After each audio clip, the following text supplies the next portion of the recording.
वरहमतुल्लाहि वबरकातुहू। इंशाअल्लाह आप सब लोग खैरियत से होंगे।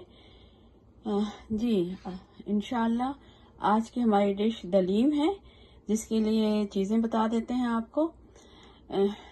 जो मेरे पास रेशो है आप इसका हाफ कर लीजिएगा, ठीक है। फैमिली छोटी है, मैंने बताया था ना, मेरे पास जो है ना आने जाने का सिलसिला रहता है, तो क्वांटिटी जो है ज़्यादा बनाती हूँ मैं। ये जो मैंने ली ओरिजिनल बताती हूँ। चने की दाल 2 कप, ठीक है। अब चने की दाल के हिसाब से रेशो बनाना है, ठीक है। मेन है जौ और चने की दाल, ये दोनों हम बराबर लेंगे और सब चीजें इसकी हाफ लेंगे। तो ये माश की दाल वाइट दाल जो है 1 कप है। ये मसूर की दाल 1 कप है। आपने इनको चना 1 करना है और इनको हाफ हाफ कर लेना है। और ये मसूर की दाल 1 कप, ये भी ऑप्शनल है। गंदम का दलिया 1 कप, जौ ये 2 कप है, और ये चावल 1 कप है। गंदम का दलिया और चावल ये ऑप्शनल है, इसको आप हटा भी सकते हैं, ठीक है।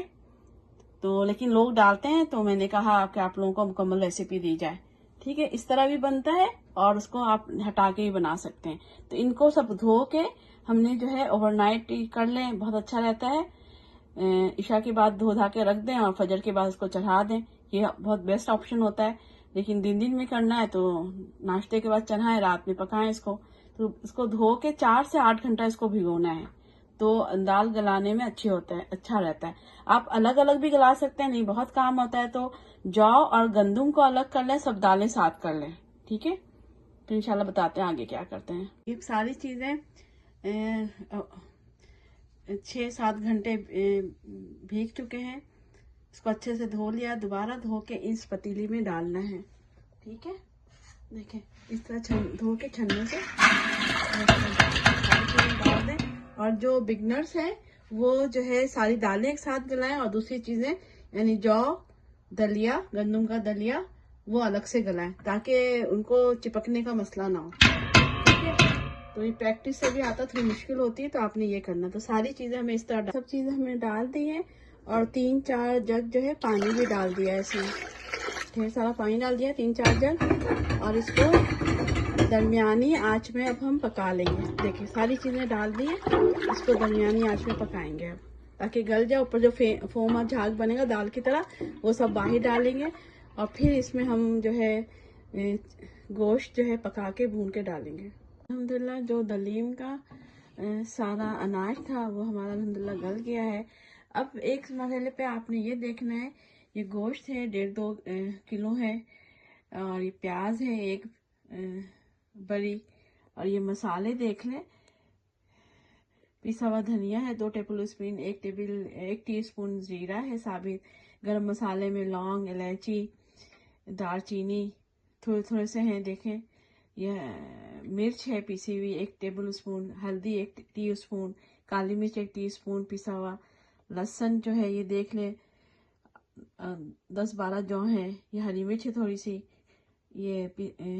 ये अदरक है 2 टेबल स्पून।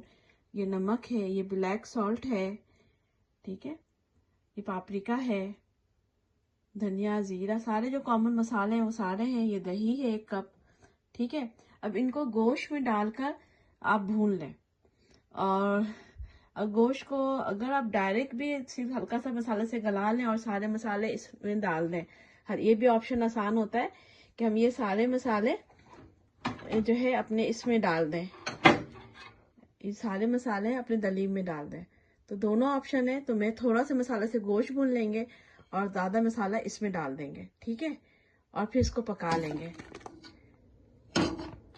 ठीक है। ये डाल दिया, अब ये पका लिया, थोड़ा सा ये पका लें। और फिर हल्का सा हमसे हैंड ग्राइंडर जो है ना, ब्लेंडर जो है इसमें चला देंगे, ठीक है। दही भी डाल देते हैं हम, ठीक है। तो सारी चीजें डालने के बाद इसको हम पकाएंगे, फिर बताते हैं आपको। अब इस मरहले पे हम हल्का सा इसमें जो है ब्लेंडर चला देंगे।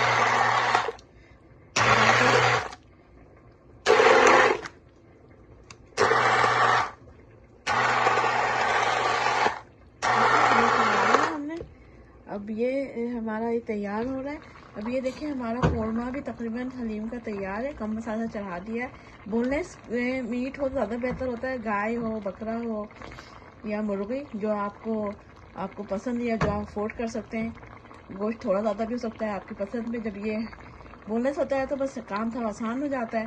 तो आप जो है इसको बोटियाँ बना, इसके छोटे छोटे टुकड़े करके फिर हम इसे अपने इस दलीम में मिला देंगे, फिर बताते हैं। अल्हम्दुलिल्लाह दलीम में जो मसाले हमने डाले थे उसके साथ इसको पका लिया है और जो है ब्लेंडर से ब्लेंड किया, आपको बताया था। अब ये जो कौरमा था हमारा दलीम का, इसको जो है मशीन नहीं चलाना, इसमें जो बोटी को चमचे, कांटे और छुरी से जो है इसके छोटे छोटे रेशे बना दिए, ताकि ये रेशे जो है दलीम में जो है खाने में मज़ा आता है। तो ठीक है, अगर इसको इसमें मशीन चला दें इस गोश्त में भी तो जायका में थोड़ा फ़र्क आता है। तो अब दूसरे दलीम से क्या फ़र्क है कि हमने मसाला जो है अपने अनाज यानी जो जौ, दलिया, दालें थी उसमें डाला है। थोड़े से मसाले से हमने कौरमा बनाया है। ठीक है, मसाले से डाल के सालन बनाया है, फिर इसकी बोटियों को चूर कर दिया। अब इन दोनों को मिला देंगे, ये देखें। ठीक है, पूरी हांडी हम इस बड़ी हांडी में डाल देंगे दलीम के, और फिर इसमें बघार का बताएंगे। जी अल्हम्दुलिल्लाह हमारी दलीम जो है तैयार है अल्हम्दुलिल्लाह।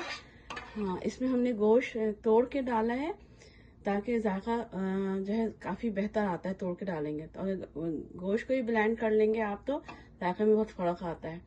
ठीक है, अब ये बघार अगर हलीम में डालना है तो ये तैयार है अल्हम्दुलिल्लाह। लहसुन, प्याज, अदरक, ज़ीरा, कलौंजी, मेथी दाना, जो बघार आपको पसंद है आप वो बना सकते हैं। मैंने लहसुन, ज़ीरा, साबित मिर्च डाला है। अब इसको हलीम पे डाल सकते हैं।